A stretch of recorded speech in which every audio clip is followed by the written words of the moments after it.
Okay, so it'll come up in like 30 seconds from now or something like that. You should be able to hear yourself very shortly. Yeah. Hopefully you as well. I would hope so.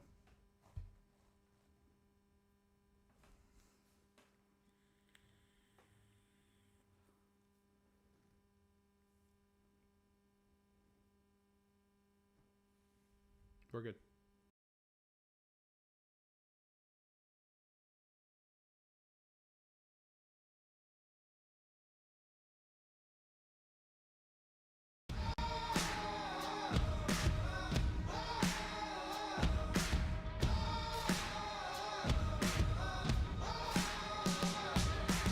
Hey everybody, it's Rob. We're just about to get started with this week's episode.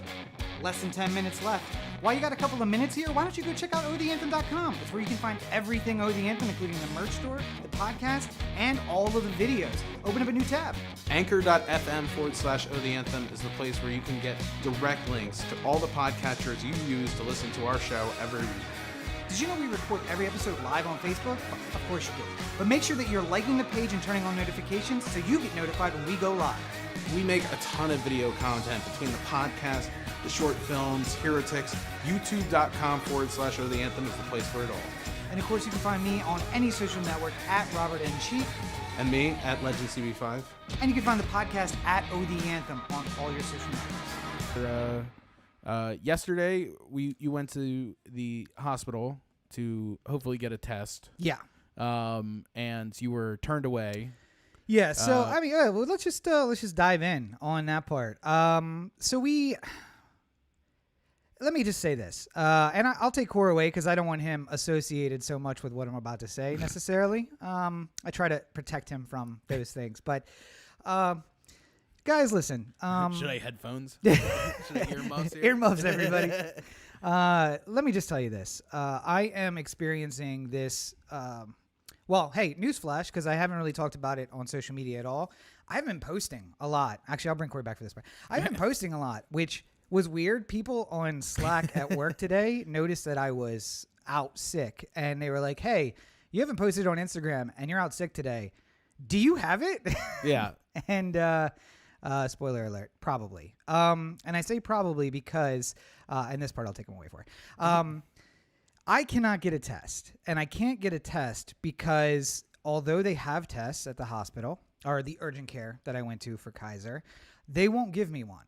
And they won't give me one because I don't meet the federal qualification guidelines for testing. Those qualifications are you have a fever greater than 100 degrees that's lasted more than 5 days.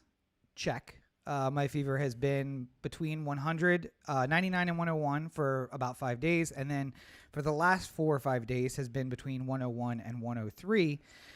A slight cough, difficulty breathing, tightness in the chest. Check. I'll have all of those. And the fever continuing, which obviously I still have.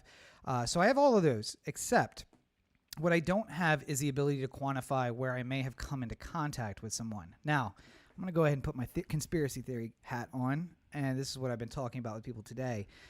What they want is to be able to put me into a cluster. They want to say, hey, you contacted this person, and then that's how you got it. And the likelihood is that if I have it, I got it from riding in an Uber. I got it from being at a grocery store. I joked on a live stream last week about how, actually maybe but in the episode last week, but I walked into CVS after jokingly having my mask on beforehand, and then I'll bring Corey back for this part. And then a woman like 10 feet from me like coughed in my general direction, and I was like, okay, and I put the mask back on. I wasn't going to wear it, but I did after she coughed in my direction. And I think that they are artificially keeping the numbers down of, hey, we don't know how this person got it.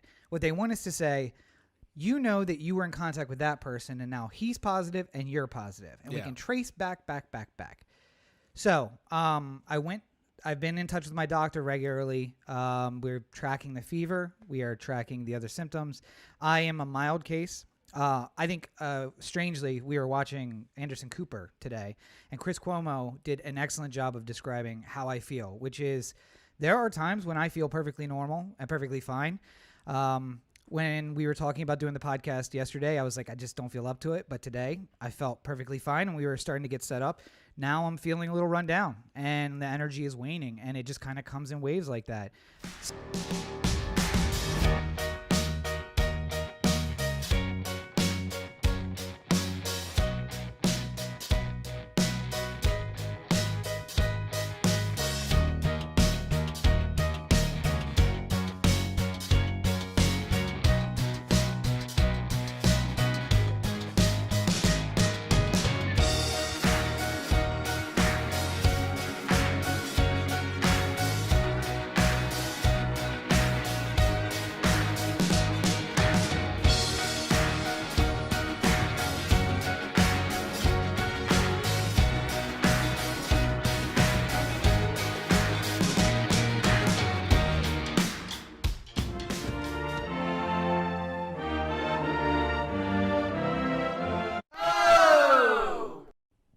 This week on the The Anthem podcast, we discuss the Washington Redskins trademark, upcoming congressional and primary elections.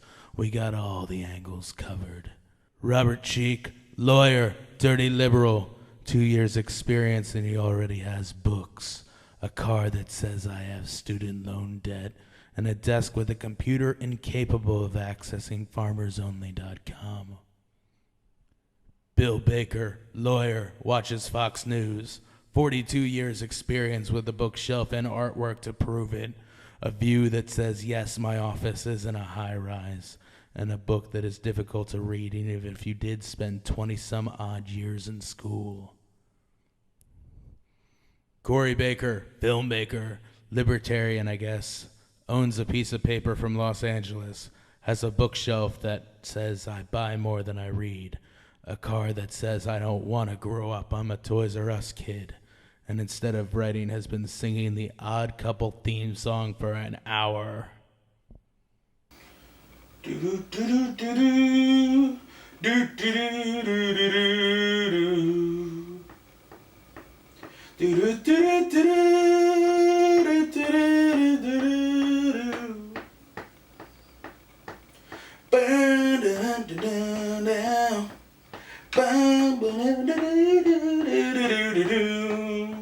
Tune in this week, episode 11.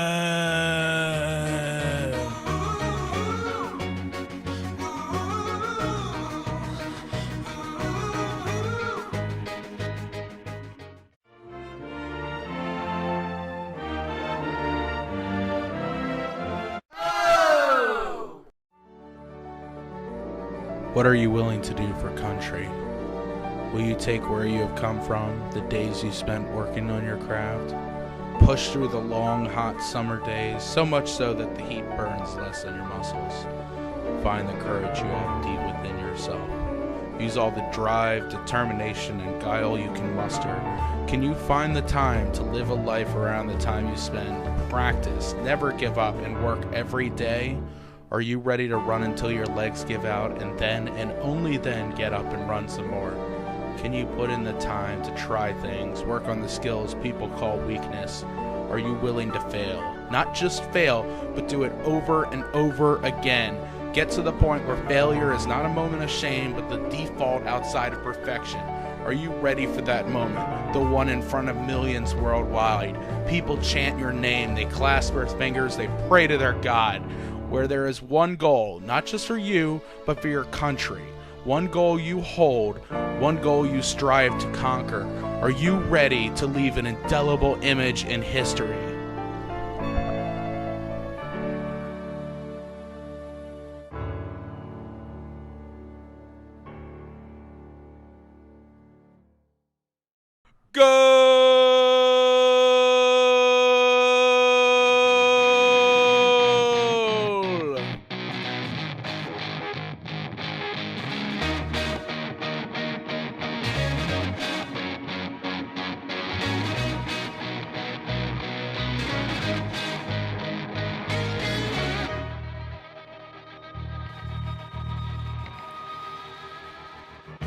This week on the The Anthem podcast, we actually have sports ball to talk about?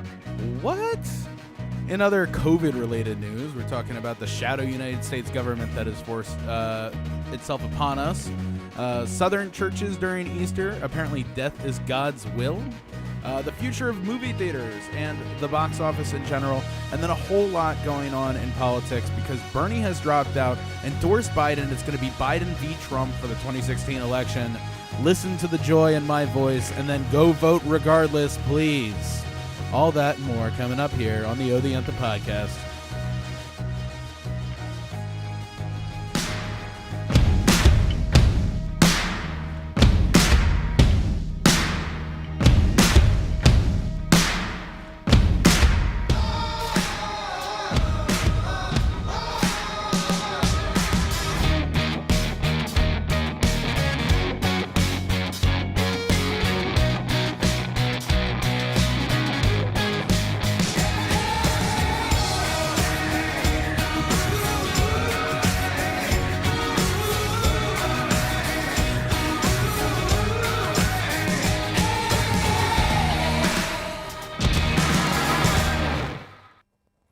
Sorry, we had to do this at our home for a change. This is Gory, and this is the Anthem podcast.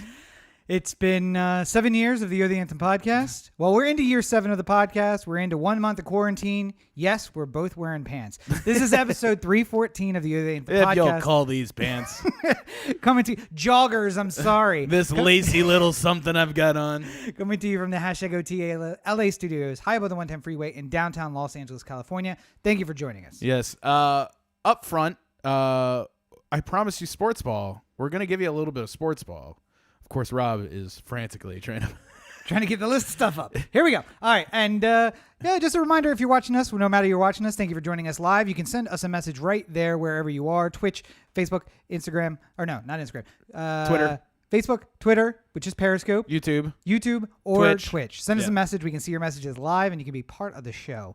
All right, yeah. So now we're going to cut on down to that famous splash. Sport ball.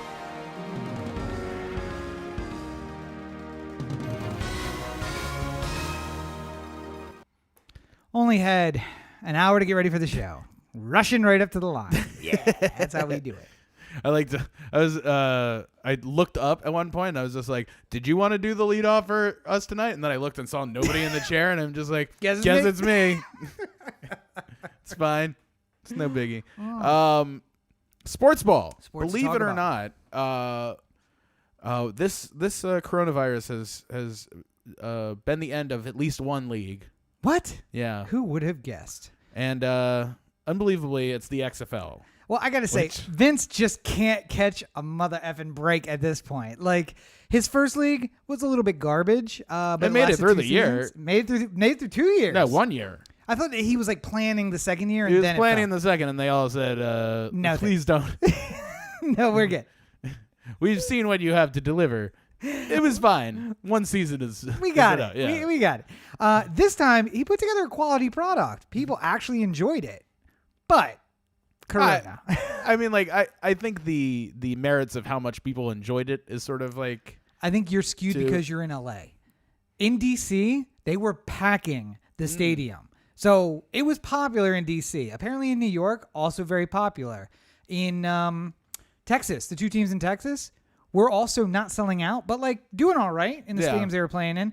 We can't ever use L.A. as a bellwether about how things are going because L.A. just not a sports town. That's not what we do here. I mean, it's a sports town in a certain way. It's not a sports town in like a... Got a lot of money. Yeah. Got a lot of money to spend on sports, but we also got a lot of hipsters. And hipsters, they call it sports ball. So, but yes, XFL, unfortunately, has gone the way of the dodo.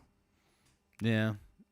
Pour one out for XFL. I was literally about to move your camera so I could get up and shift your camera a little bit. But you're good. Now you're good. That's where you're supposed to be. Yeah.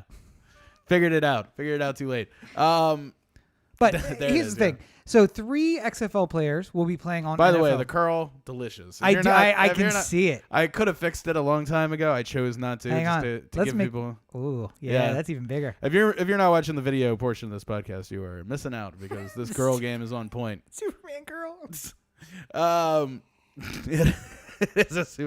was joking with Rachel earlier that my hair has gotten to the Shooter McGavin phase. Yes. Where Watch it, Gilmore. Like, part of my intro was going to be my hair is as long as it has ever been. yeah. Unless the time that I actually grew it out on purpose, and it is driving me insane. That one picture of you with Tucker Max, I always think that you look like. Do you ever see the picture of Bill Clinton when he had like the wild man hair and like at Oxford, patchy beard? Or yeah. And That's me. that was your Bill Clinton picture of similar vintage. Yeah, just hold on. I'll have that Monica picture eventually. By the way, for no other reason than I have nothing else to say about this, and R.I.P. Linda Tripp. Oh yeah, sadly. And she gets to avoid the nonsense that would most certainly come from American Crime Story being Bill Clinton. Yeah. In 4 months or whatever, whenever it comes out. Right. Sad. But I'm happy I to almost say. feel like though that dying sort of gives you I feel like Cochran in in the OJ one. Yeah. Like he was almost like a angel figure because he's dead. Yes. Like I feel like if Cochran would have been alive for a little bit longer, he would have done something that would have And I'm not just saying that because like he was a horrible person or something like that. I'm saying like just normally people just ebb and fall if they're in the public eye. I mean, no. At some point, he like misses the trash can when he's throwing away his newspaper, and it rims off, and he's just like, "Ah, fuck it," and he walks away. Somebody's like, and that "Johnny shows Cochran." up on TMZ. It's just like Johnny Cochran hates the Earth. Like, Here's the problem, though. Linda Tripp famous because she sold out her best friend to Yeah. a local paper, Right. or television. I think it was paper. Ken Starr. Was it directly to Ken Starr? I thought it was just to Ken Starr. No, I think someone from the paper let Ken Starr know that they had an informant. there was some and sort connected of. them. Just remember that future Supreme Court Justice Brett Kavanaugh was looking around trying to figure out all the women that Clinton had extramarital affairs with because he said it was so important. And now look at where we are now. And he was slamming beers on the weekend. So, Spending $20,000 for his Nationals tickets. things do have a way of coming around on us. But that's not sports. What sports is XFL. How are we coping? Well, the XFL. 3 players from the XFL are going to be playing in the NFL if they play this fall. So in that, so much as there was a positive impact, I still think the XFL or the NFL needs a spring league just like this. And why aren't more teams talking about like, listen, they did a decent job. They had good turnout. Let's find cities that aren't NFL cities, but we'd like to give a team to, and start a 12-team farm league. I mean, I feel like, if anything, the NFL is just eventually going to create its own XFL. Like, How do you start NFL Europe before you start the farm league here? Well, not only that, but I mean, like, I feel like what the golden opportunity that the NFL is missing is that Listen up, Paul Tagliabue. Roger Goodell. God, how long ago? How long ago did your brain stop developing? No, you made a Tagliabue joke, and I've been thinking about it all week. It was literally like 5 days ago, and every time I think about the joke, I'm like, how old is that joke? Oh, my God. That's like a late 90s By the way, joke. just as an aside, if Roger Goodell doesn't start the NFL draft with piped-in sound effect booing, I have no respect for the man. He doesn't understand how this works. It's not the NFL draft unless we boo Goodell. Like, That's what you have to do.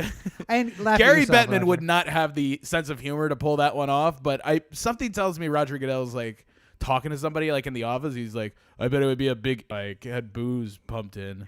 And then I could just be like, my usual greeting. Ha, ha, ha, ha, ha. Apparently he's a robot. Is Roger Goodell a robot? I don't know. I feel like I needed to differentiate my voice in some sort of way. Like, he could have been a pirate. He could have been anything. Apparently Brendan is the chairman of the NFL because those are very similar voices. Jerry Jones, you're very important to me. Let me rub my hand on your supple face. Backside like this. He is supple, like a baby. Maybe his Benjamin Button. Maybe he's actually only 25. 7 years old. He's only 25. We don't even know. He's been around for too long to be a Benjamin Button. So we were talking in the pre-show about sports coping. Yes, and that there are some rumor amongst some of the sports that they're going to try to do. I think I loved your term, ceremonial seasons. Yeah. Even if we don't count them against the record books because not everybody got to play and it wasn't 162, let's find a way to give people some baseball and some other sports. Yeah, I mean, and I honestly think that well, right now, all the sports leagues that are either supposed to be playing or all the ones that are supposed to be playing, because baseball would have started by now. They're all trying to figure out how do we give some version of a product to people to watch. The NBA is playing around with the idea of doing all the games inside of training facilities in the LA area and just sort of locking down all the players and hotels for a short period of time, where they have like a tournament of the teams that would have made it to the NBA final championship, the tournament under normal circumstances.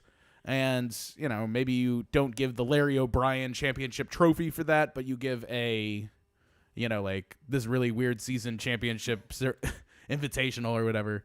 And baseball was talking about a similar thing with Arizona, like just taking all the Cactus League parks and Chase Field and playing all the games and locking all the players down. And, they're not great ideas because it sort of misses. I feel like sports would really miss the crowd more than like SNL. Like, you're watching John Oliver and there's no laughter, so it's like a little disconcerting. To be fair, though, there were clips of WrestleMania with no fans that just looked unusual. Steve Austin doing his his calls out to the audience with nobody there. Like, it just looks weird when you get D'Lo Brown out there going like, and then but and then nobody's there to interact with D'Lo. He's just all by himself. To be fair, way data reference, by the way. Somebody's going to be so excited that I talked.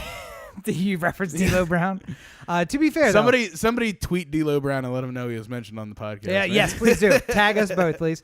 But some teams, though, won't be out of place. The Tampa Bay Rays, I mean, basically, they're going to be like, wait, what are you guys talking about? This is what it always sounds like when we play baseball. Fans. Wait, how many people were you guys expecting people to show up? Did people come to your game? It's the meme from God, what is that? The two that are immediately coming to my mind are either Jim Mora going like fans, like instead of playoffs. The other one is Bane, like I was just molded in the darkness. Now I'm thinking about from the Showtime show about the dysfunctional family where Macy plays the dad. Oh, fuck, yes. You know what I'm talking about, though? Yeah. But the kid from that going like, you guys are getting paid for this? But like instead it's Tampa Bay being like, you guys playing for the fans? That was the movie with Sudeikis and Jennifer Aniston and I was walking you to the meme. But the kid whose name I don't know is on the show that I don't know. But I do know William H. Macy, and he plays the dad on that show. Why hasn't that guy and whose name I'm forgetting? Please forgive me. I'm just generally not good with names, and I'm gonna prove it again by mentioning another actor whose name I can't remember. I'm getting into this thing. Who was the one on Breaking Bad? Aaron Paul, the Matt Damon looking one. Oh. The Matt Damon looking gentleman. The guy who should play the older brother of the guy from. From that show. Just like I said, we missed the opportunity of being able to have Paul Walker be Kevin Costner's son in something, because it was just like the perfect alignment of the two of them could have been like great off of each other. I feel like we need to make up for it with this. I don't know that guy is old. I feel like Philip Seymour Hoffman back in the day could have melded his way into this amazing acting family and given us a. There we go. It's Hoffman as the dad. It's the guy from USS Callister, which is the other thing he's from. As the older brother or the brother from a previous marriage. Yeah. And that kid as the kid from the new marriage. Right. That's the family right there. Yeah. All right, somebody dig up Philip Seymour Hoffman. I think he might have been cremated, so be careful. Oh man, I think we should just call that sports ball. I think that's as close to sports as it gets these days. Was that enough for the thing? Competitive digging. I was trying to figure out my computer was dying. Plug was not plugged in.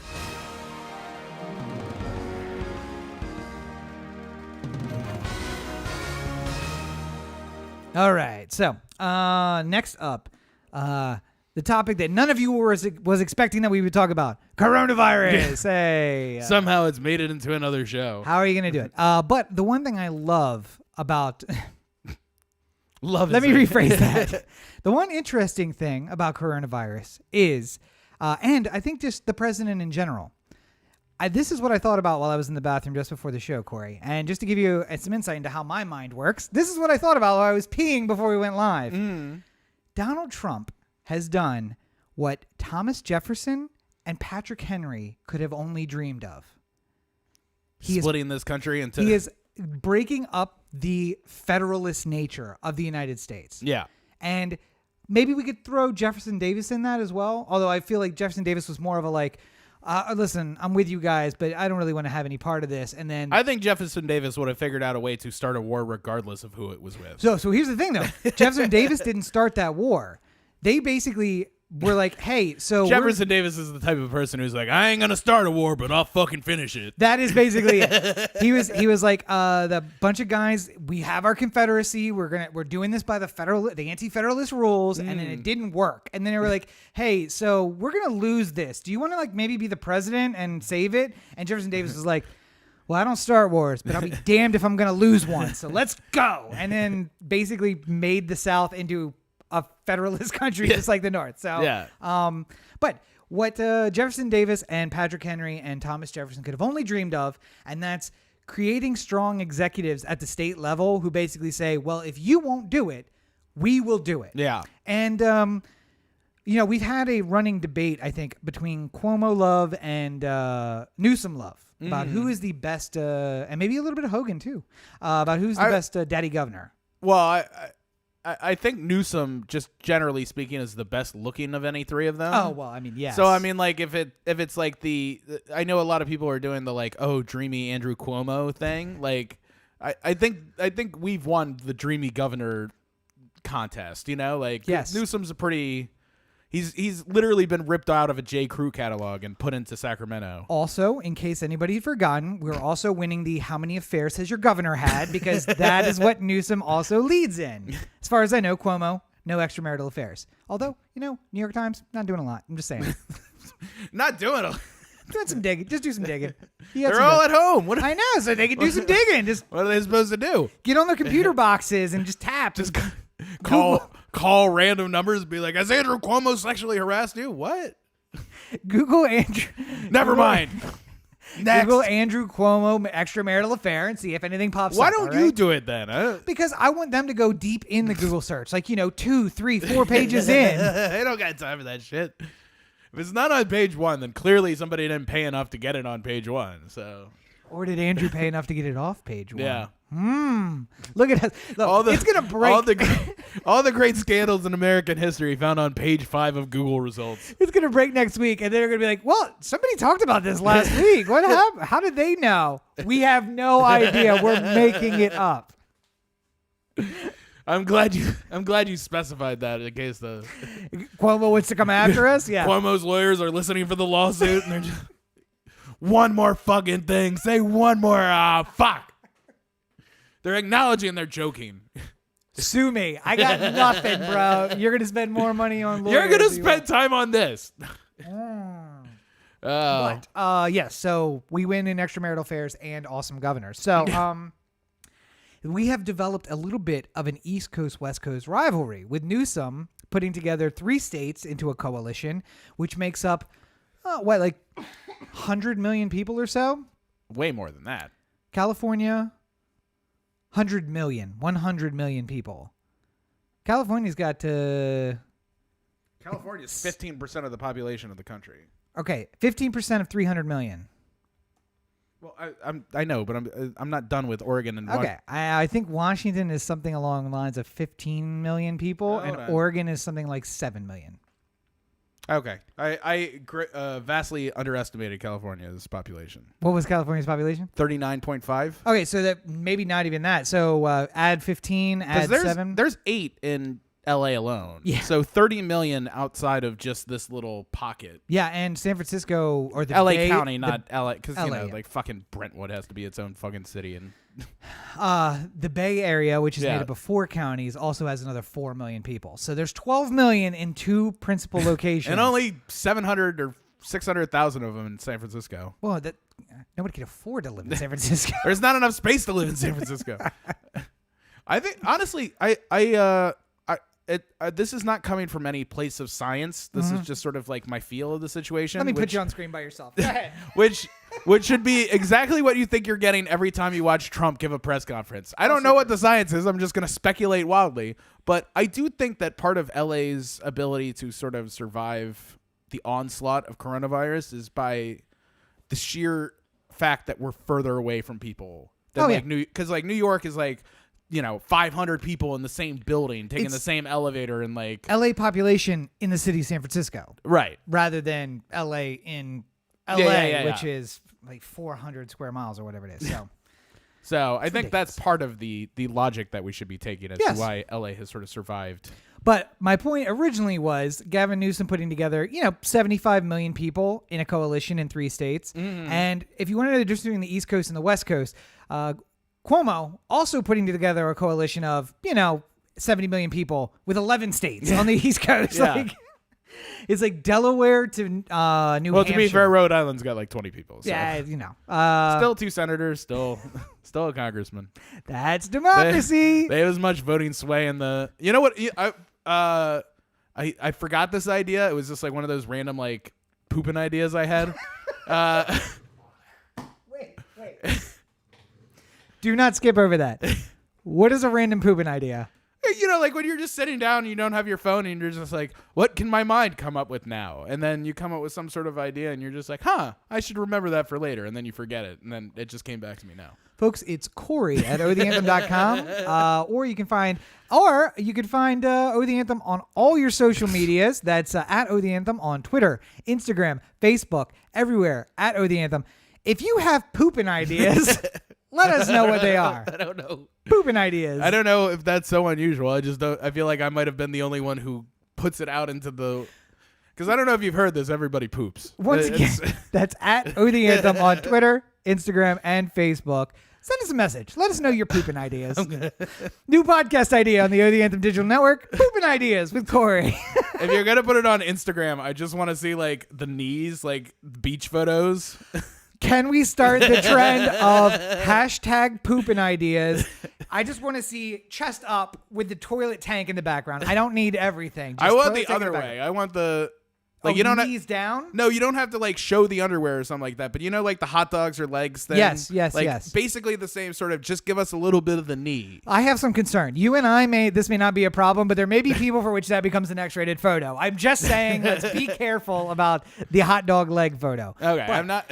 Please do share. Also, don't do it if it's going to impair your ability to use the bowl correctly. I don't want to I don't want there to be girls trying to sit up on their shoulders to take the hot dog leg pics. Yeah, the toilet bowl doesn't work if your butt is that far away from the seat. Can you spell out the hashtag so everybody is using the same hashtag? What is it? What did I say it was? Poopin' ideas. Poopin' ideas. How are we going to spell that out? Well, poopin' without a G. Okay, so POOPIN ideas. Yeah. POOPINIDEAS. Use that hashtag on social media. We're going to find your pooping ideas, and we'll talk about them on the website. And maybe sometime in next year, after we get the splash for your consideration, we'll actually get a splash for pooping ideas. Oh! We're not allowed to get outside. The pooping ideas one would be easy to do. I could just...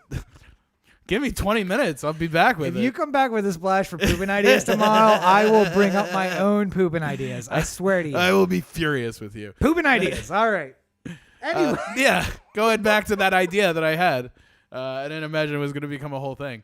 Sorry, I want to interrupt one more time. And that's people should watch 100 Humans, because one of the things in there is everybody poops, but how do you do it? And it's 100 people come in and give their opinions about this is how I sit, and this is toilet paper. By the way, over is correct, not under. Yeah. 90% of people do over.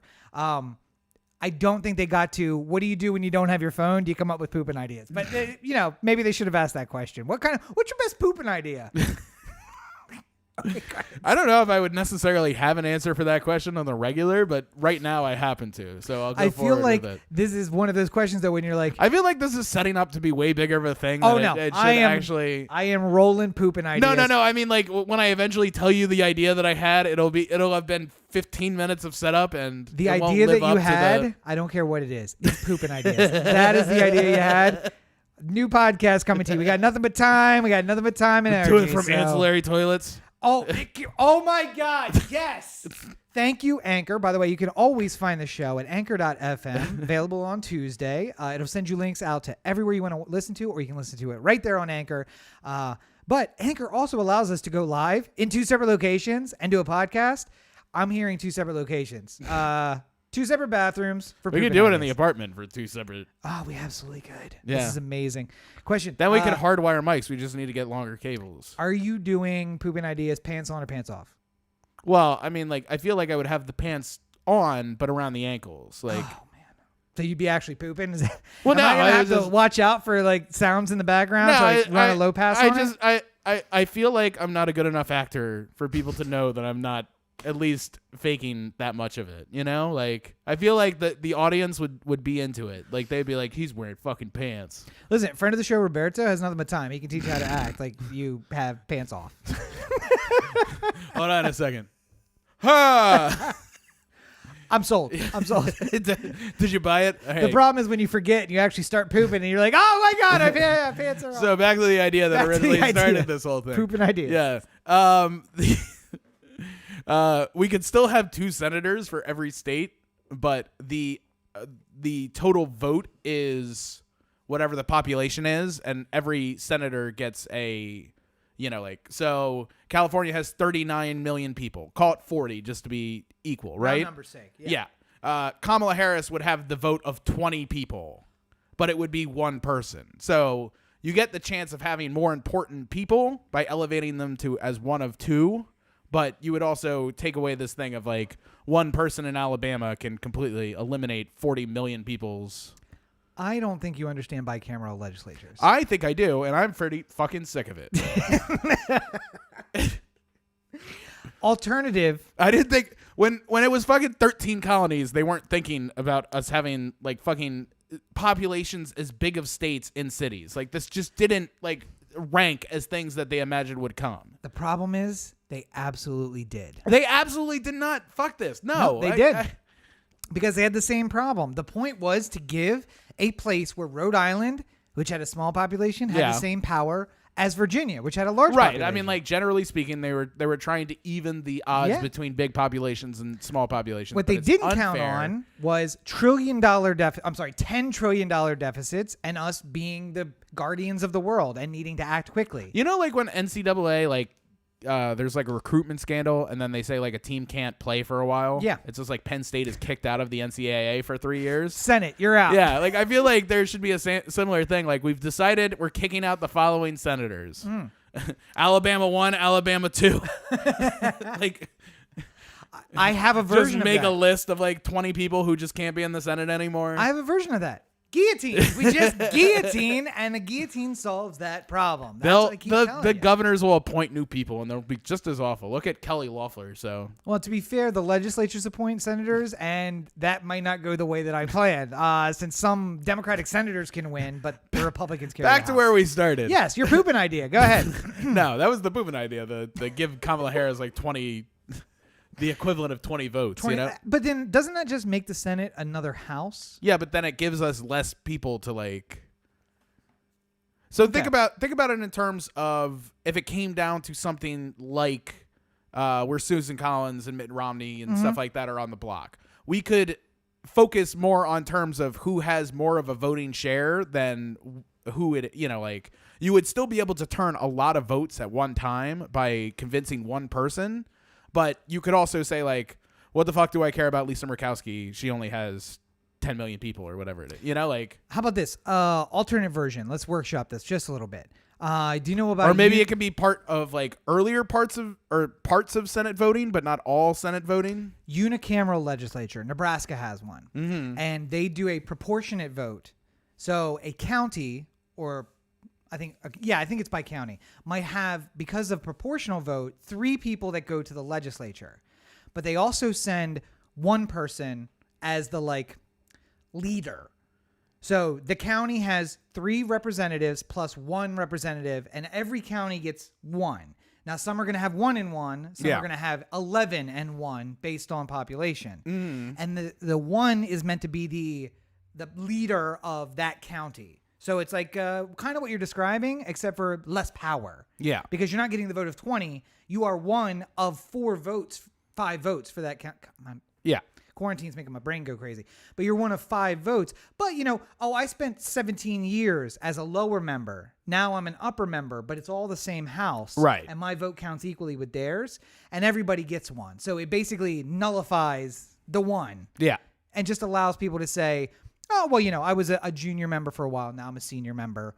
And basically it makes the Senate powerless, which I think is what you're getting at here. You want the Senate to be powerless, and I'm with you on that. Well, no, I mean, like, because here's the thing. Like, neither the Republicans or the Democrats are ever going to get to the point where they have 60 people again. No.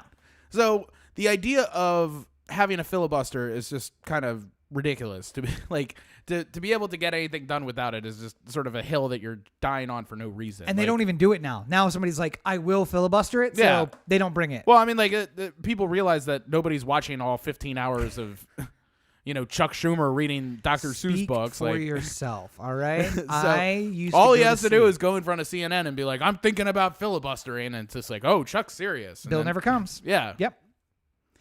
I mean, I don't. We might have to listen to Chuck read. Alternatively, Yeah. and I know I said this a few years ago, but I'm going to re-offer the idea. Oh, I thought it was just going to be guillotines. No. Cal exit. Yeah. And we bring Washington and Oregon with us. I And- mean, and Nevada can come too. I wouldn't. We're moving that direction. I never would have thought it would be as realistic as it is, especially if there's another 4 years of Trump. Because keep in mind, California is the only one with a duplicitous set of laws that match the federal. Oh no, one of two. Texas has them. Yeah. And California has them. We can eliminate the federal government, and nothing would change. Yeah. Because OSHA, we got one of those. Right. Environment, agriculture, every department, California has one. So does Texas. So we literally could just say, hey, Oregon, Washington, Nevada, Idaho, Arizona, you want to come with us? Because we're going to go do our own country thing and just adopt California laws. I mean, another thing to think about, and this used to be the boot that California had over the rest of the country for most things. Like, you had to at least listen to California because of this. Yeah. 15% of the population, yeah, sure, that's great. I mean, like, across 50 states, it's way more than average. But if you look at terms of the economic impact of California as opposed to every other state in the country. The sixth largest economy in the world is the state of California. Yeah. The United States, by the way, not number one, number two now. Yeah. So that means the eighth largest economy makes up part of the second largest economy in the world. And when we're done with this, I can't say for sure that California It's just won't like be, if they counted Japan and China together, like. Yeah, just add those two together. We're going to call it East Asia. And that's, now we're getting into 1984 territory. But after we're done with this, can you say that the economy of the country won't have degraded and the economy of California improved? I mean, so there's been talks about with the eastern block of New York and New England and stuff like that, and the western block of California and Oregon, Washington, of being able to reopen the country sort of carefully and selectively, Smartly, in these these areas. Yes. And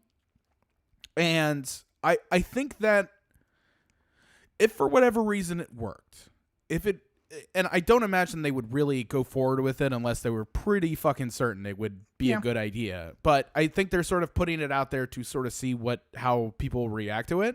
And honestly, I think that a economy of just California and New York effectively, I mean, like, Washington's obviously a huge economy state too, and Boston or Massachusetts and stuff. Yeah. But like California and New York are certainly the star players in the economy there. And by the way, two economies that survive because they're not based on building shit. It's everyone can work from home. Yeah. It's entertainment and it's Wall Street, although Wall Street, I guess, is dependent on things elsewhere. Right. But for the most part, it's economies that will survive no matter what. But I'm saying, like, if the rest of the country can take it easy and just these two blocks can restart the economy in some sort of way. Yeah. I don't know. To be fair, though, I'm constantly amazed by how dumb Trump is. Just because, that was going to be what I said. It's just like we can't get the federal government to get in alignment with anyone on anything. And I feel like Newsom wanted to shut down the state a week and a half earlier than he did.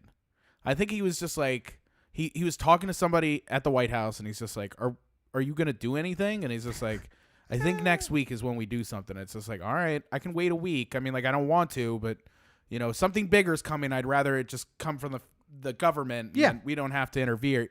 And then a week passed, and it's just like, yo, what the fuck's up? And it's just like, he's still waffling on it. Maybe a week. Like, give us a week. I don't have time for you. Like, you have until Friday. And then he's just like, nope, shut it down. And then every other governor basically did some version of that as well. I think the difference, some of them, way later in the process, but the difference of Newsom though is that Newsom's getting the governors in alignment, but he's also getting the mayors in alignment. So like Seattle, LA, San Francisco, they're all like, you call the ball. We're here and we're going to do whatever they agree to do. So, but de Blasio and the mayor of Boston are both saying, well, no. We do what we want to do. And if we follow the guidelines of the state, then so be it. But we're going to do what we want to do. Yeah. And that's going to be a problem. And I think Cuomo's problem is de Blasio clearly is going to run for president again in 4 years. And Cuomo is clearly going to run for president again in 4 years. So it's like they both want to be the leader of what's happening in New York City. I'm already calling Cuomo as the next election's Beto O'Rourke, where it's just like, oh, man, he'd be a popular front runner. And then as soon as he runs, it's just like, nah, never mind. See, I would say that we're all right. We don't need him. Newsom might be that because Cuomo, if he's got no skeletons, he might be clean. The problem is we all remember about the affairs. None of us. Newsom runs for president. None of us go to page 5 of Google. So this is what we've learned here. So and de Blasio clearly wouldn't perfect have place to hide lesson. the dead bodies. Based on the Martin O'Malley rule, de Blasio would not have learned his lesson the first time around, so he'll show his face again in 4 years, just like, hey guys, remember me? Yeah. Not in Iowa because I didn't go there, but I mean, like, I do think it's what is interesting is that Newsom, just by being the governor of the most complex state in the union, does effectively all the jobs a president would do, just on a smaller scale. Mm-hmm. Hogan can make the same argument though. Yes, on a much smaller scale. On a much smaller scale, I think strong executive though. Yeah, but I'm saying, like, I feel like. It used to be that when people were running for president, you were looking for somebody who had like the experience of something close to this kind of like pressure cooker. Senate Majority Leader, Secretary of State, a general in a very well fought war or something like that. Like, these people who it's just like, oh, he's been through it before. We know. What if Colin Powell had run in 2016? I mean, he doesn't want to. He doesn't care. Bush burned him on everything, but like Powell, I guarantee you Powell would not have put up with Trump for a fucking second. No. Powell, I mean, like, he probably would have done something that would have hurt his campaign by saying something that he didn't like. Donald who? No, like he probably would have done one of those like, will you shut up or something like that. And it became like a moment where it's just like the Howard Dean of the Republican Party, where that one little soundbite takes over. We could look back at them and say, "You had Colin Powell. Yeah. You had Colin Powell." Because right now that we look back at who could we say a Republican, if Republicans were going to win in 2016? Yeah, who would do a better job than Trump? Was there right anyone? Now? Yes. Was there anyone running then that would do a better job? Mitt Romney, is he going to do a better job than Trump? I mean, you could make a argument if you're following the same sort of logic that I was just putting forward. Yeah. Jeb Bush was the governor of Florida, which is another large industrial state that has a lot of. Being an executive of there is somewhat similar to being an executive of a. Part of Trump's problem though was waffling, and Jeb Bush is a goddamn waffler. I'm not saying he would have been the pick, but I'm saying if you're following the same sort of logic. And Jeb Bush, if you remember, prior to Trump joining the whole thing, was thought to be the presumptive Republican nominee. Yep. So, I mean, like, people were going into the 26th election going like, well, it's Jeb Bush and a whole lot of other people who are trying to vie for Jeb Bush's running mate. Like, the problem though is I just don't think there was anyone who would do a better job in this crisis that was running in that election. It wasn't going to be Ted Cruz. It wasn't going to be Chris Christie. It wasn't going to be Rudy Giuliani. Jeb Bush arguably he had the executive experience, but not the one who can make a hard call when it needs to be made. He couldn't make hard calls in his campaign. Oh, I know. I'm not. That's a conversation between. Does the job that would be a perfect example of, is it the person or is it the job that he has held? Yeah. Like, is he competent enough to be president because he's been executive of another large organization like this, or is it all the person? But I tell you that Colin Powell was running in Could 2016. Teddy Roosevelt just become 35 and run for president and be better than somebody who has... I'm just saying, like, that's the question. Is it a nature-nurture thing? Like, just to make a point. Right. He wouldn't run as a Republican because he wasn't a modern Republican, just so that's clear. No. He was big about busting big banks and big corporations. Not really Republican values right now. Not now. No. But he would get out, he'd file for a Republican and be like, wait, what? We're doing what? No. Libertarian. That's me. That's what I'll do. I did it once. I could do it again. Yeah. But I'll just keep running until you kill me. They shot me once. When you come at the king, you best not miss. But let me, if the hypothetical that there's Colin Powell in 2016, and he did have a gaffe that cost him the campaign. I mean, and now we're looking at that saying a general who got us through a war. That's what we need right now. Honestly, not to pick out the two black people in the Republican Party, but Condoleezza Rice could probably have done a pretty decent job of it too. I mean, like, and I hate Condoleezza Rice, but she's good at it. I mean, the problem is that, you know, we talked about this a couple of weeks ago with disaster relief people who were in like the Obama White House. Like, everyone said that they hated them. They were the worst people. They were cantankerous. They were awful. You only need them when you need them. But you know, people didn't go like, oh, I can't wait to have a beer with Colin Powell. No. But like, if somebody's like, oh my God, the future of democracy is at stake, you'd be happy if Colin Powell walked in the door. You'd be like, hey! Honestly, I think Trump would be happy if Colin Powell would walk in the door right now. If he walked in, he'd be like, oh, thank God. Oh. Do you want to go out? Can you finger gun some guys out here in this bullpen and like, let's take care of this nonsense. All right, I'm done going in front of the press. I'll call Fox and Friends. Can you go up on this podium and tell everyone that I'm the best leader that's ever existed in the 21st century? Nope, can't do that. I can go. I was just on a tour. I'm a fan of this stuff when I'm not in the office. Anyway, Colin Powell with an old Kodak camera just taking pictures of the White House. Oh my God. Wearing Bermuda shorts, flip-flops. And something else that, by the way, I don't know what to tell you. I'm just a real politics junkie. Somebody's brought this up in my Slack for my work. Do you remember Hit Clips? No, but... You don't remember Hit Clips? No, I don't think so. It was an early MP3 player, but it had like a little cartridge like Nintendo, and oh, it played one song. Yeah. I remember that now. Someone posted this and was like, what in the fuck is this? And I was like, you spoiled ass fucking millennials. You have no idea what we went through to get you an iPod, all right? Even when we got the iPod, like, you know, I remember like having the CD thing and having to have extra big pockets to put my CD player in my pants. Like you get the, not the Jinko jeans, but the equivalent of Jinko jeans. And by the way, somehow the Walkman got larger and you were like, how is this bigger? Yeah. Okay, sound quality is better. I get that. But every time I take a step, it skips. Yeah. This is not an improvement. This is a 45-second skip buffer on it.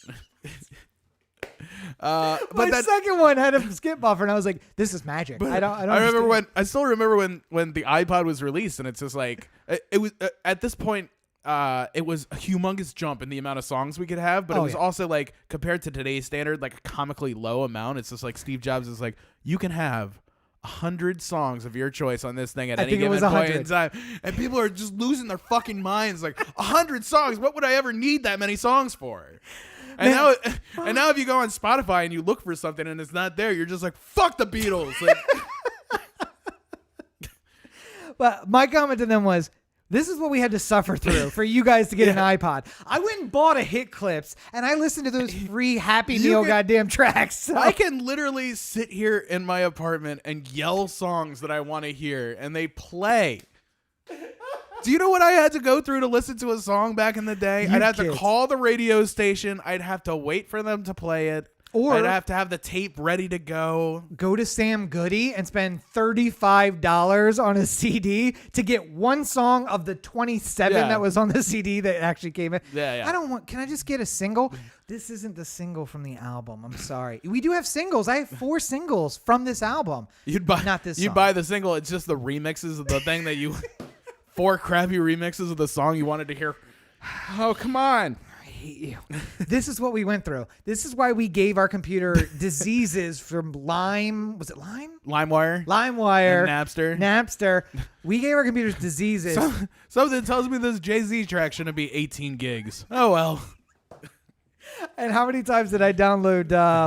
Or you're like searching through and you're just like, oh, man, this one's probably a virus, but it's on T3. So what am I? Who am I to complain?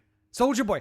How many copies of Soldier Boy did you have labeled like Jay-Z and Puff Daddy? And it's like Nas. Like, this is not Nas. I spent 3 hours downloading this track. Ugh. The worst was when you were trying to figure out what a song was, and like maybe your buddy would be like, oh yeah, this is that new Jay-Z Dirt Off Your Shoulder, I think it is. And you're just like, oh, great. And you run home and you type in Jay-Z Dirt Off Your Shoulder. And then you look at your computer and it's just like, this 3-minute track will be available for you in 18 hours. And you're just like, I can't wait. You're just sitting there for 18 hours straight, just looking at the screen as it slowly moves because like the technology is blowing your mind. I was going to say. And then as soon as it finishes, you play it and it's just like Rick Astley and you're like, fuck. Today's kids today, you have no idea what it was like to go to bed. To get Rick rolled back then was a real...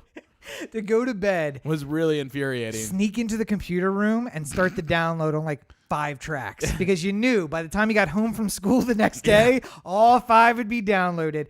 And then you get home, errors on all 5. Well, your parents wouldn't also pick up the phone and disconnect the 56K modem back while you're trying to download the lit beats of the... You peasants, maybe, but we got a dedicated phone line. Oh. The first time my mom was sending a work email and got cut off because my sister got a phone call from one of her little friends, we got the dedicated phone line for the computer, which had a phone, by the way, next to it. And our first modem that worked with that phone line, you had to hang the receiver up on the modem. Yeah. That was the signal. It didn't actually use the receiver, but it was like signaling the modem like, you have the line now. Now You're you can run through the engaged. computer. Yeah. Otherwise, if it's on the thing, it could be picked up and interrupted at any time. We've been talking about a lot of things that aren't the things. Nope. But we're taking you down memory lane for those you young kids. So let's skip on down because I do want to talk. Should we just sort of like rocket through a lot of these things? I'm gonna move the second point down to the end and just see if we get enough time to talk about that a bit. Okay. But one thing I do want to talk about quickly, and we'll roll through these topics. Southern churches. Who knew religion would be the downfall of society? But of course it is. I think you brought it up last week that churches, because they were exempt, people are going to church because it's the only place they can go. Yeah.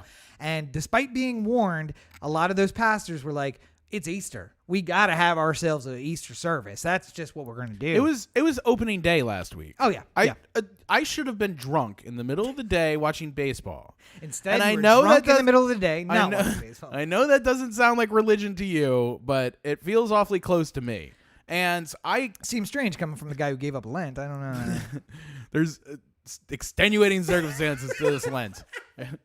I'm sure St. Peter will understand. Listen, it was supposed to be 40 days, not 40 years. What the fuck am I, Moses? Like,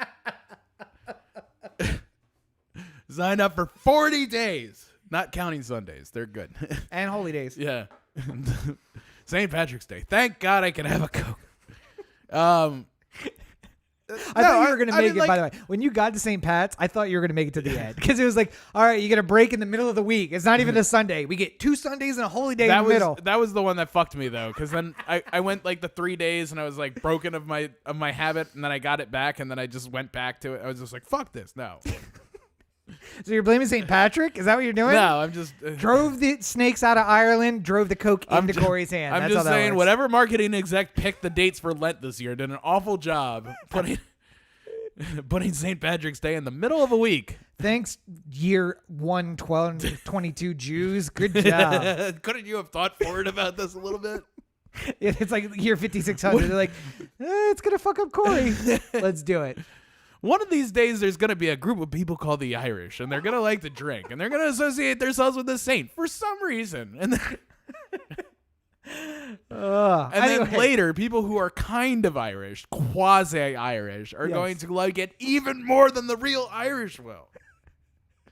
This is not a lightning round. Southern pastors said they're going to have church services. And in response, the governor said that's God a bad unleashed idea. a plague. Well, God didn't. This is God punishing you for all of your sins. By the way, we have coronavirus because you touch yourself at night. That's why. Because you have poop thoughts. Pooping thoughts. Ideas. Pooping ideas.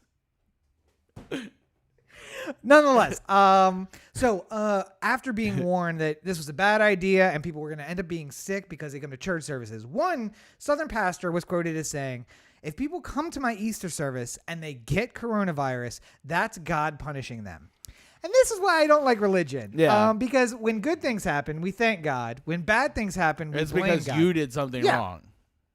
There's no responsibility whatsoever. God's nothing more than a Southern judge. It really is that. I mean, to Southern. I want to say Baptist because I don't know it was a Baptist. To Southern preachers, God is just a Southern judge. Yeah. From a really bad movie made by somebody in Hollywood who's never actually been to Alabama. Yeah. I like to imagine the judge with his like feet kicked up on the what do you call the thing in front of him? Just the desk. Like yeah. There's no like grand name for it. I don't think so. Okay. You mean like the yeah, like the whole desk thing that usually the desk island that he sits. The stand is next to him. Yeah. You go up to the stand. I mean, like they have a name for that. The stand. Isn't there a name for the part that the judge's actually, quarter? that's weird. We talk about it in like approaching, but it's approaching the bench. The bench, I guess. But the problem is that when I hear approaching the bench, I think that there is the. I always thought the bench is more of another term for the judge as opposed to the place where he's sitting. And also, I was always separated from them by a clerk who sat in front of them. So it was like approach this area. Yeah. But the bench is the judge, not the seat there. So maybe it's like one of those things. We don't actually talk about the place. It's anyway. God's sitting there with his feet kicked up, boots he's off. on the bench, right? Yeah, it's just like you got another DUI, did you, Billy? There's gonna be some penance. Vinny, my cousin Vinny. Yeah. He's the judge for my cousin Vinny. Confused by all of these crazy things that you're bringing into his courtroom. Wow, dear. Do you even own a suit jacket, sir?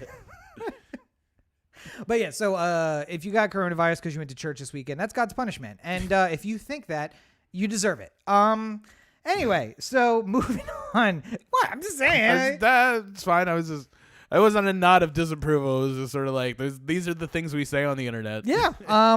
By the way, atheists are going to be the one, they say the meek inherit the earth. Atheists are going to inherit the earth because you guys are going to do a bunch of dumb shit in the name of Christianity or religion in general and kill each other off. And that's what we call natural selection, which is also a real goddamn thing. To me, it's just amazing that like church people are just like, I'm not going to get sick. I'm at church. And it's just like, the virus doesn't know you're at church. Like, no. And by the way, the priest has got COVID. So when he blesses the water, you get it too. Also, like, I understand the ritual of going to the church.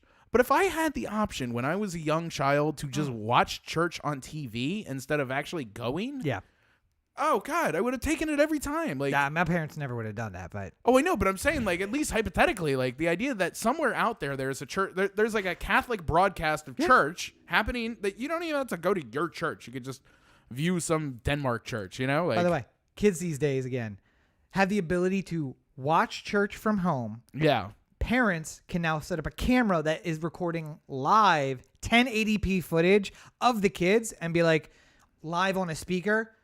Johnny, sit down. Just to make sure that they are watching the church service. Yeah.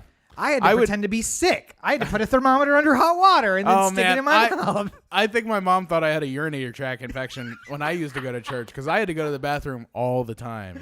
Yes. It was really bad. Like 30 seconds after I got back, I was just like, pretty sure I got to pee again. To be fair. And then I disappear for 20 minutes and I come back and... I joke about that, but I was a holy roller back when we went to church a lot. So right up until I got that Sunday school teacher to quit. And then things went completely awry for me. And anyway, now I'm the man you see before you. I'm the man, I'm the man, I'm the man. Oh, God. I haven't thought about that song in a long time. That was back when we had ringtones. And I made that my ringtone. Now the ringback tone. Now I don't have a ringback. Oh, no. It was a ringtone. Do I have a ringback tone? Yes, you do. Is it playing Wagner or something right now? It plays Wagner now. Because you used to have one, and you can't unhave one once you had one. Yeah. I, however, don't have a ringtone on my phone. I should look into the market on that, see if I can still get a ringback tone. You can. Oh, you just go to like Verizon. Go to Verizon, sign into your account. Now, remember, you had one especially for me. Yeah. So you could. I used to be all about that. Just special songs for people. Yeah. And ringtones. When we used to be happy, our cell phone would ring. Mm-hmm. And now I have the standard ring because I want to know that it's somebody, not a text, not a tweet. It's a call. I used to have ringtones for my texts. Yep. Like it would play a little clip of a song that I liked. And remember, I never get tired of it. I heard that Billy Talent song like 150 million times, and I never grew tired of it. Now I can't listen to, if I heard the first 30 seconds of a song before, I'm just like, I know this one. Next. The call was 40 seconds. A text was 7 seconds. So you had to pick out the best 7 seconds to make that your text tone. my phone could do whatever I wanted. Oh, I could just pick all it. right. I could play the whole song if I wanted it to. Well, I had a business phone. I didn't have a pleasure phone. All right, that's why I had have the a internet. goof it on my off phone. I had Facebook on my phone back in 2002, and everybody said, by the way, assholes from college back in 2002 when I had the early Q2. I was like when I had the BlackBerry, people were like, "Why would you want a keyboard on your phone?" I'm like, "Why wouldn't you?" Why do you need to check Facebook from your phone? And now I still get the tweets I sent out where I was like, stopped at home to check Facebook. Now I'm back out. And I'm like, oh, those days where now we don't log off. I just wish I could go back and read all my old AIM away messages. I have all of my AIM conversations saved. Do you? On a disc, yes. I have a lot of them, and I remembered once I was just like, you know what? I'm gonna go check out Don't. I'm gonna go check You're out not gonna be happy my about what you conversation with Rob and see like what we were talking about in 2003. And I was alarmed that it wasn't nearly as many sexy pictures as I thought it was, and it was a lot more of like, hey, do you want to go with Zach to Sabara? That's exactly what it is. The most inane stuff. By the way, meet at the student center in 10 minutes. just like your Twitter from 2007 or whatever, or 5, it's all the most inane nonsense. Had a cheeseburger. Like, why did I feel like I needed to tweet that? I don't know. The ones that really bother me is like every once in a while I'll get like a Facebook thing from like 15 years ago or whatever it is. Never good. And then Never good. I can still see the part where you had to write Facebook updates in the version of Corey Baker Because you put it as if you said it. Yes. So like I'll just like look at like these things that pop up and it's just like is thinking about going out to the movies tonight, and I'm just like, what the fuck kind of grammar is this? Like, it'll confuse me. I'll look at it. I'll just be like, what the hell was I doing? And then I'm like, oh. Yeah, by the way, Facebook, you can't save those as its format where it's like always put the name in front of it and it is, so it makes sense. Right. I hate you. Also, by the way, facebook.com or just a little like pop down on like Time Hop, just like, hey, remember the world was different back then. Meanwhile, it's just like you're reading Time Huck Finn, and it's just like the teacher's got to be like, no, this is a different world. So. Meanwhile, by the way, I say I hate Facebook. And our links to social media have been below us the entire time we've been doing the show. So please come give us validation on Instagram and Facebook and elsewhere. Everywhere. So for your consideration, let me grab the splash for that. Oh, no time. We got to move on quickly. Yep. Movie theaters, questionable future. Corey and I are both sad about this, but the movie industry will always survive. We'll talk more about movies at some other point, I guess. But. Yeah, I mean, like, there's not really a whole lot to say until we get closer to an end here, but just know, I guess generally speaking, if you hear stories about movie theater companies filing for bankruptcy, right? Bankruptcy is not necessarily we're out of business. It's we need to restructure debt. Yes. And a lot of how the movie theaters make money is based off of, well, we're going to have more money coming in eventually. It's never going to stop. Right. Like this summer, Star Wars is coming out, so we're going to make more money. It'll be fine. So you can lend us money. Yep. And then everyone's like, oh, yeah, it makes a lot of sense to me. And then movies stop, and you're just like, well, that's an awful lot of expenses without any money coming in. At some point, an executive made the joke, what? Are we going to have people stop coming to the theater? And then they approved a $100 million loan. And the Bank of America executive laughed. He's just like, that's the funniest shit I've heard all day. And then people stopped going to the theater. Jerry from marketing shits himself. Like, and then people stopped going to the theater, and it's not funny anymore. And you're holding a big banknote, and you're like, hey, AMC, remember when you said people will never stop coming to the theater? Yeah, about that. Force majeure. Everybody's scrolling through their contracts like, what's the force majeure on this? The words force majeure have never been Googled by lawyers' offices, or have never been searched in documents for Google's and lawyers' offices more. Not at all. By the way, all the fuck over the place. I'm looking through some of them because I'm just like, what do we have to do here in this situation? So I know people who actually have real contracts with real things at stake. We can do everything we need to do from home, so that's fine. It's just like, do we have to do it within 3 days, or is there a little bit of push? By the way, just one quick defense of lawyers here. I feel like they're never defended. I'm gonna go ahead and put you on the screen. I'm gonna give one quick word and say that sometimes you get like a really crazy lawyer, and he seems to be thinking about things that are not going to ever happen. And it's just like he's like. You come in just for a simple prenup, and you're just like, listen, it's not going to be that complex. I just want to make sure that the assets are clearly defined and we have a written contract and blah, blah, blah. It's not a whole to-do. And then he starts launching into all these things. It's like, well, what if your wife walks out and goes to India and you can't divorce her. Do you have anything in place in case that happens? And you're just like, what kind of crazy scenario is that?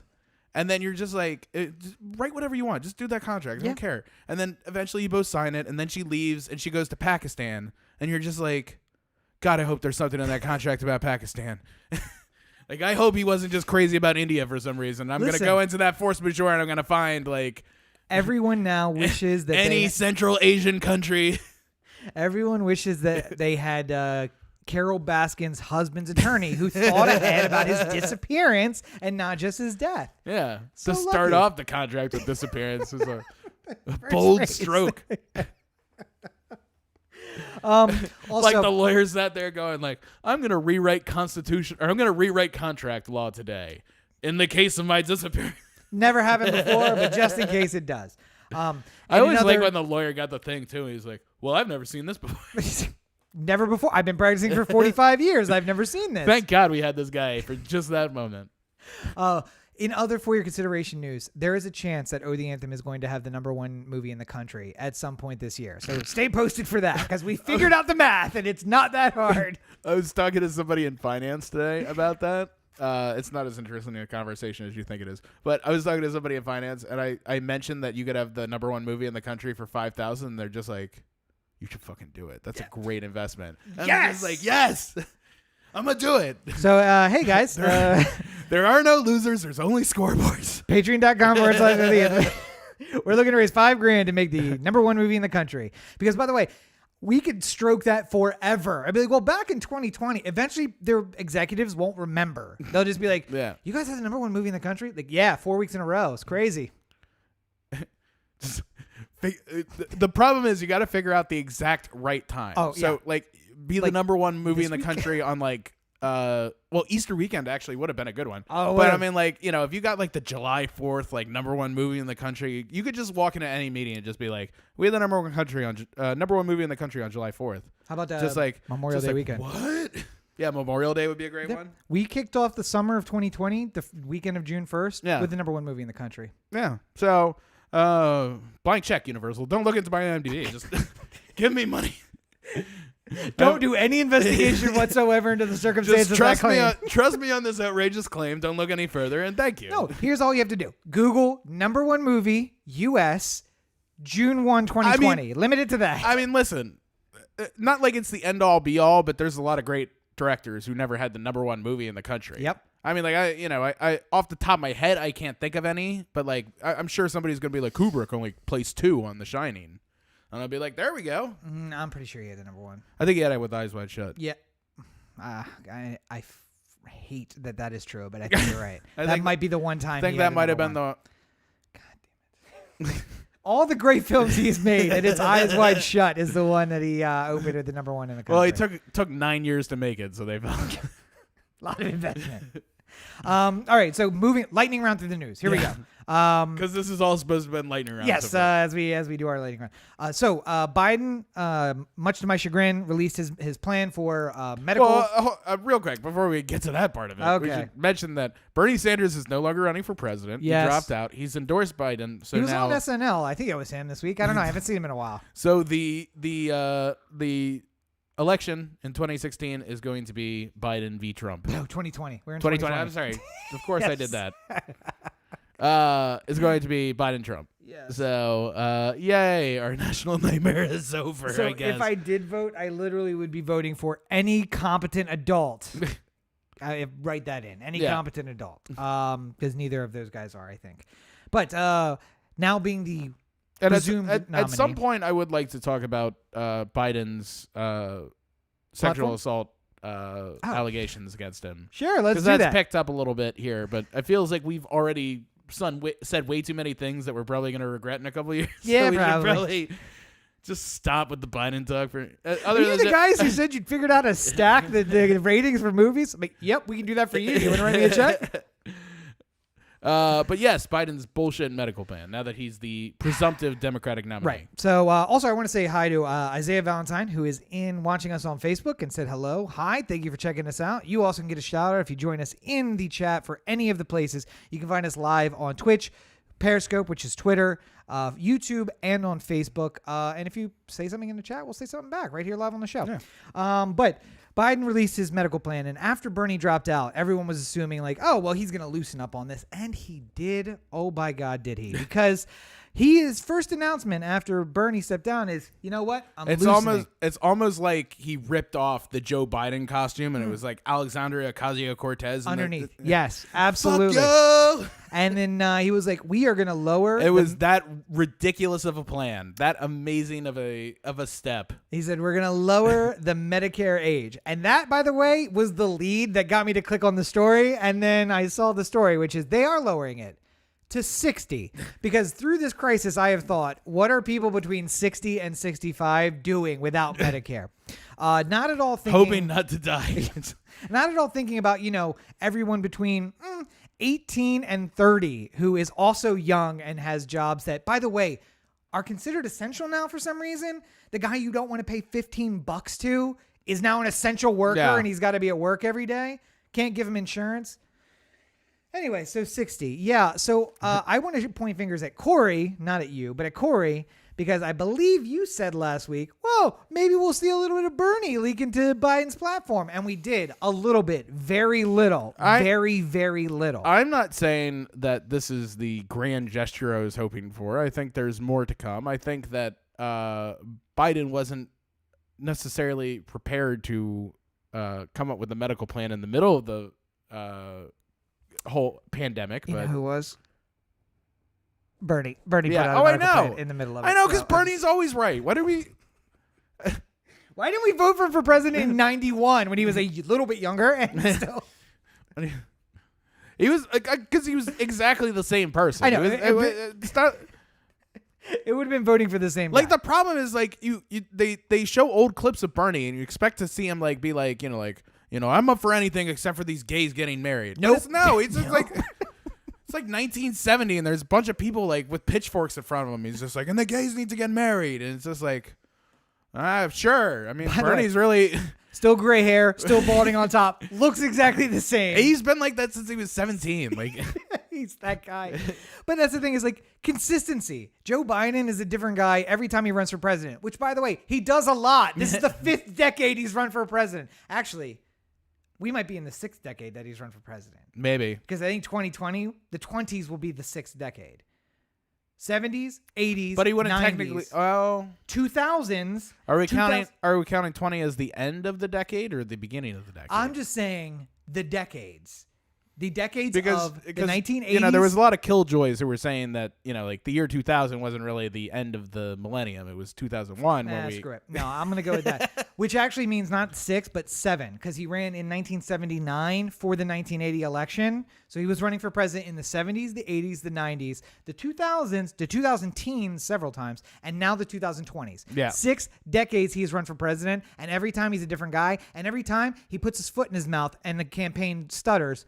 And we just haven't given them the chance to do that yet. So, well, he's just hiding out. He's just at the house, not doing anything. Best thing he could do. Yeah, best thing he could do. Also, because he's really old, and if he gets coronavirus, he's probably going to die. And we don't need that constitutional crisis. I mean, we could still do that same constitutional crisis magic with Trump too, because he's an elderly gentleman who is not doing anything to protect himself from coronavirus. And by the way, has put people around him who cannot wait for the next election to be like, it's been a long 4 years, I'm going to step back.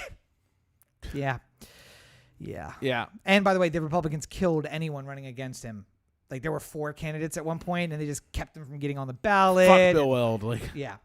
Canceled primaries, everything. So, anyway, speaking of Trump, Trump's back to Trump. His press conference last night turned into I knew about this. I was aware ahead of time. I've made all the right decisions. Well, what about the thing? Fake news.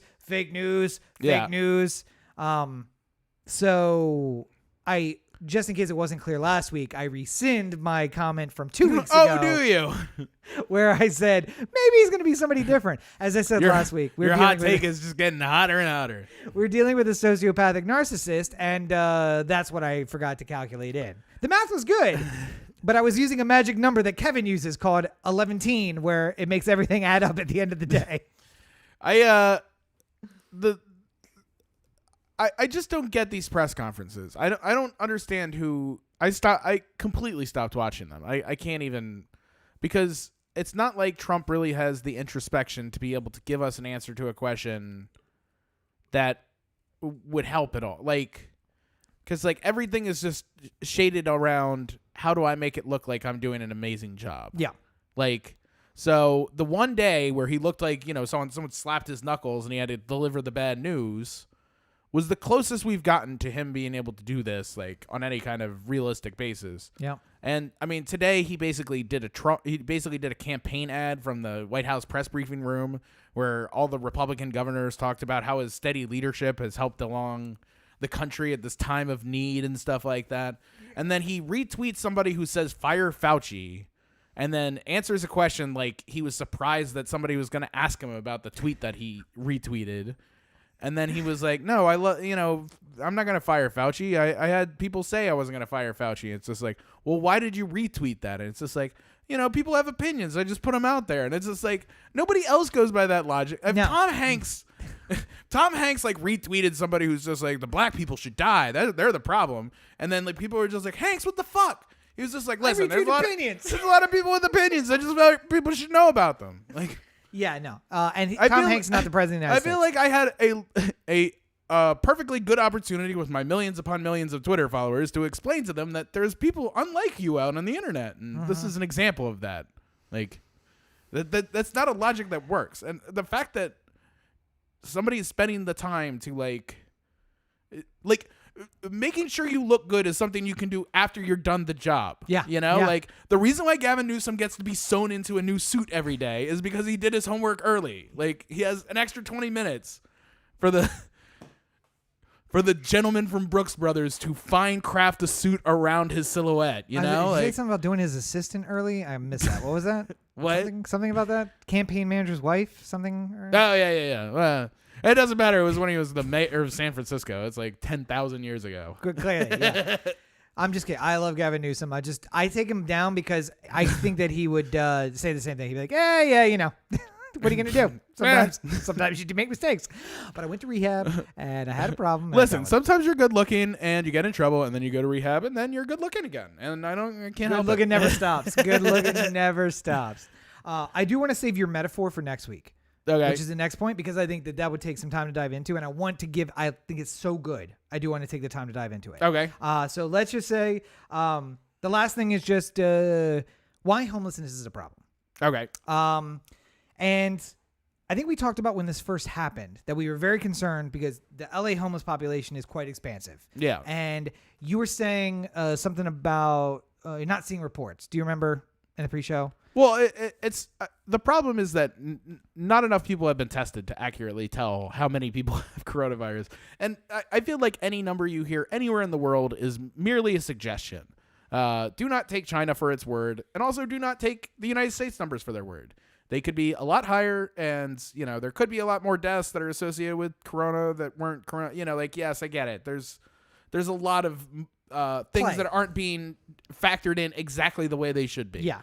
But generally speaking, let's assume the numbers are somewhat close to right. Sure. There were people who were. It just seems like the people who are coming into homeless shelters are not getting as sick, and it's just not passing through the homeless community like you would imagine it would. Yeah. I mean, which is good news, by the way. Well, I mean, like a lot of pandemic experts, like who were predicting when the next one would come, talked about large street living populations in city like Los Angeles and New Delhi and stuff like that, where if there is some sort of plague developed amongst the homeless and it got spread amongst that community and then outward into downtown and then spread on from there and then the water supply and blah blah blah. Yeah. Like it could be the plague that started from just a homeless encampment. Especially something that, by the way, has no symptoms for the first 5, 6, 7 days because no one knows you're sick. Yeah. And then you are downtown on business and you go back to Beverly Hills and you take it back to your neighborhood meeting in Beverly Hills. And this is not meant as anything to deride the homeless because they have no ability to protect themselves like we do. Like they can't go into a home to protect themselves. So and clearly they're more at stake, but that's my source of comment is that like we have that concern. And luckily The group of people who suffer from homelessness have done, I think, an admirable job, the same way that we all Angelinos have, of saying, like, I think I read the story that said people are reporting to medical care, homeless clinics for free medical care, and no one's testing positive. And basically the reports are, well, I may not have a house, but I'm around the same 4 people. And I'm not going new places. I'm staying put. Also, by the way, the police aren't shuffling them out of places, so they're not going from place to place to place. Well, homeless and shelters are taking in more yeah, people. there's more capacity for them to not be on the streets, which is nice. Something that you wish would happen more often when there isn't a pandemic. But you make do with what you can, the good news you get when you get it. This is what we call the side effects of capitalism. We have to accept that for capitalism to exist in the form in which we want it to exist right now, apparently, there's going to be a homeless population. There's going to be a jobless population, and we just deal with it. And we deal with the fact that there's an entire group of people whose ability to survive is dependent upon the kindness of strangers. Yeah. Now, the state has stepped up the kindness. We are expanding beds in facilities. We're giving meals out to people. We're doing all of that. But today, on my walk over to the studio here, I was approached by 2 homeless people. One asked for a cigarette and the other asked for change to get something to eat. That has not happened in, I haven't been out that much either, but like that hasn't happened in weeks. Yeah. So when we are concerned about the spread of disease and how a homeless population can increase that, but we recognize that the solution is right here, why aren't we embracing that on a day-to-day basis? Why do we wait for the pandemic to embrace that solution? Well, I think because of the logic that, if this got into the homeless community and went wild, then it could have way bigger impacts than we would ever. But you just pointed out, if it started there, it would spread everywhere and we wouldn't know it. So the next one might start in that population. Right. And by addressing the problem, we can keep that from happening. I think at the end of the day, and this is not saying that LA couldn't do more or other municipalities couldn't do more about homeless on the day to day, but there's no silver bullet for homelessness. It's not one solution that fixes every single problem. Yeah, there is. Well, the idea of giving everyone homes is one, but I'm saying there are 400 million empty houses in the United States and 1 million people living on the street. How many? There are 100 empty houses for every homeless person. Just because there is an empty house, and I'm not saying that we shouldn't give these people more houses. Sure. I'm just saying, just generally speaking, a 1-for-1 homeless for a house doesn't necessarily mean that person is able to correct whatever went wrong in their lives to make them homeless in the first place. Salt Lake City. And it doesn't necessarily mean that the home in which they inhabit will be habitable for long. Salt Lake City. Because a lot of people develop habits that keep them from being able to own property. Salt Lake City eliminated homelessness. How did they do this? They created communities of tiny houses. Mm-hmm. They made facilities available to the people who had the tiny houses, like public bathrooms, public showers, that kind of thing. Right. And in order to get access, you had to submit to mental health screening, mental health treatment, drug treatment, whatever. And eventually, it took them a year, I think 3 years actually. But eventually, the entire population moved into this transitional housing, and a lot of them moved out of that transitional housing and back into jobs, back into houses. I'm not saying that there's not more that can be done. And not that I don't want to help people. I'm just saying that LA has, just to name one community that has struggled with homelessness for a long time, has tried to figure out the most holistic approach to every single version of homelessness. And in an effort to create a wide enough net to catch as much of homelessness as possible, they've created holes in the net that are too big to catch everybody. Yeah. And you catch big swaths, but it means you are intentionally missing other people. Well, we've talked about this many times where it's just like, a Democrat will come up with an idea for a bill, an infrastructure bill. It's just like everyone likes infrastructure. Yeah. And then you think of all the different ways in which this road could collapse under 15 different circumstances. I know now that we're in the middle of a pandemic, you're wishing that there were more people who came up with these ridiculous circumstances. But yeah, in the old days, you'd just be like, why does this Kansas highway need to have retrofitting for earthquakes when there hasn't been an earthquake in Kansas City ever. I would say in 4 million years. Yeah. When it wasn't Kansas City. Right. When it was one solid continent that Europe touched Miami. Like, yes. Yeah. And it's just, I don't know. Like, I feel like the best approach to homelessness in my mind is to figure out a way to get as many of them off the streets as possible. Sure.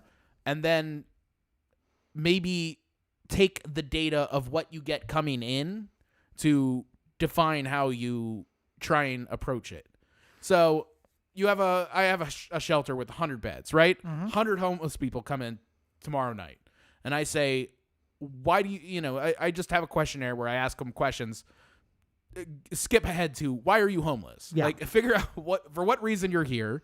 And then try and use that data. Like 15% of them said, they were veterans and nobody gave them a job and they had PTSD and they couldn't live with anybody and they got in trouble with a gun charge and then they went to jail and nobody would take care of them. Now they're on the street. And like, you can say like, veterans are 15% of the people who are homeless on the street, or this mental health problem is why this person is on the street, or drugs, or a family that doesn't love them, or no family at all, or whatever it may be that led us here, and then work on that. Like, you can develop problems after you know what they are a lot better than you can figure out all the solutions to problems before you know what the problems are. I recommend everybody watch Wild Wild Country on Netflix. It's a documentary about the sannyasins, it's a religious group who, once they had a facility built in Oregon, they took buses around the country and shipped in 6,000 homeless people from cities all over the country. Yeah. And just basically said, we're going to give you a place to live.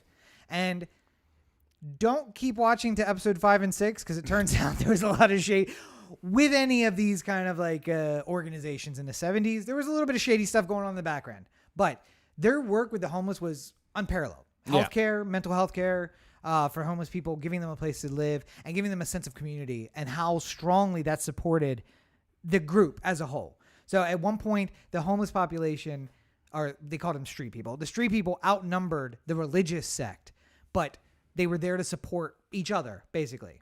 The religious sect gave the money that supported the population. They gave the bodies to support building projects and, all the stuff that they were doing on the ranch. And this is my sannyasins are long gone. My religion, however, which will be starting soon, will have the same policies. And all I'm saying is, with your donation today, we can solve this. It's a long way to go for the Let me get that 501c3 started first, and then or C4. 501c4 started, and then your donations can go a long way to addressing these problems. I would just like to imagine that you show up to the court, the county clerk or something like that, in a suit and a smile, and you're just like standing there. It's just like, you're starting your own fucking religion, aren't you? Especially sure in LA. am. Especially in LA. In LA, they're just like, you look like a guy starting a religion. You miscavige looking motherfucker. Well, now that we've insulted nearly everybody and brought ire from everyone. I don't know what you're talking about. I You think just described me as Miscavige-looking motherfucker. yeah, I think you're both good-looking guys. I mean, like, not no homo, just like in a weird, like, kind of like. That's Corey at OTheAnthem.com. Just like a weird, like, strong featured face. In that we might have our wives killed to further. Yeah. Okay, I mean, I guess that's fair.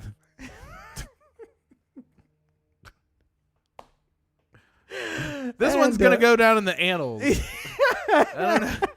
I don't know by which purpose, but all I'm saying is that if the Library of Congress needs a copy, I can send one over. All I'm saying is that someday you're going to be asked about this episode in front of a jury of your peers. Where were you? Where were you when the conspiracy started? Oh, and here's a good example for your screenwriting. We have just started a conspiracy.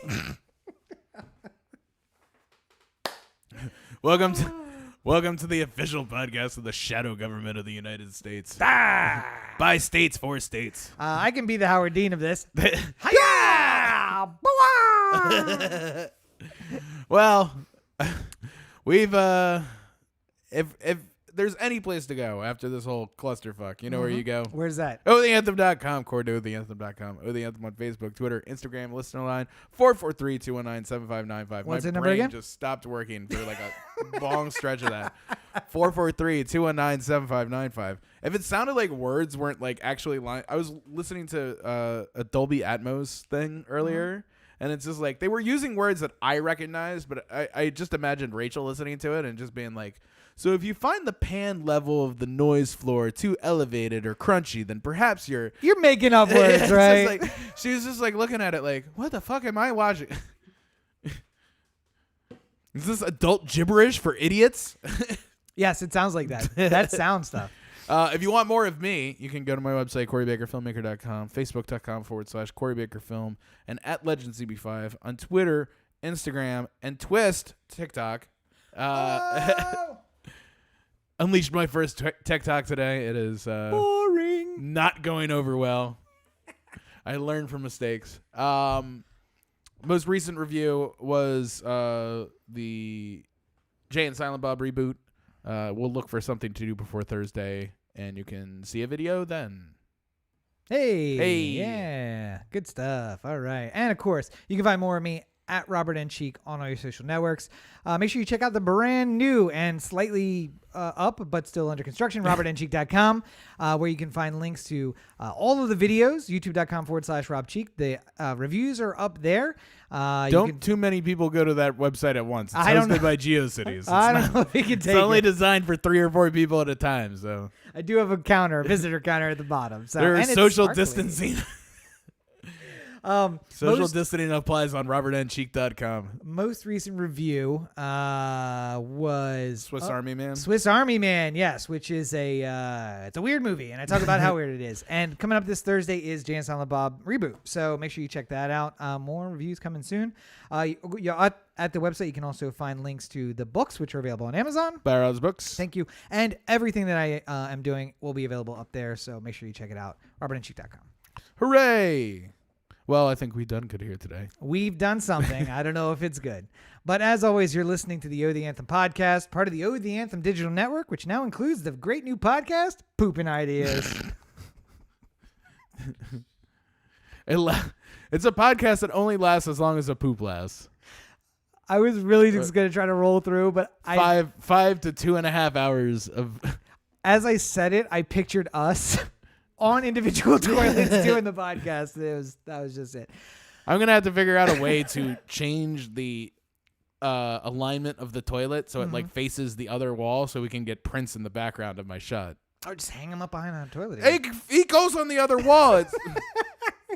Haven't you ever heard of feng shui? Hey, or we could just have Prince Cam. Cut to the Prince Cam every now and again. Third camera. Alternate shot. What's Prince thinking about this? Meanwhile, in the reflection By of the way, you. surprise, motherfuckers! I got a picture of Prince in my bathroom. Anybody He who stares at me while I poop. He was looking at me when I came up with pooping ideas.